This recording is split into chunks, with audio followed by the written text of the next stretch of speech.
So this video shows one of the dangers of working alongside robots in a factory.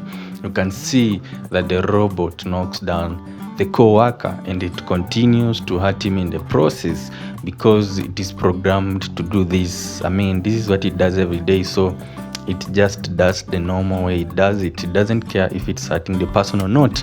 Of course, if it was a human who was operating it, or if there was a human operating a machine, they will have realized by now that I'm hurting a person and they end up stop doing this. Of course, unless if maybe you went and cheated with their wife, then they'll be pretty mad and they might continue doing this until they kill you.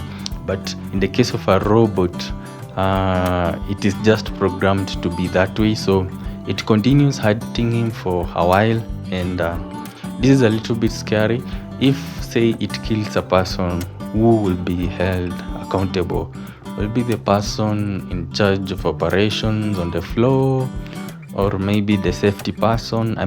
Who will be accountable in this case? So these are some of the things that we may encounter while working with machines on the floor. But in the end, you have to be careful and do your thing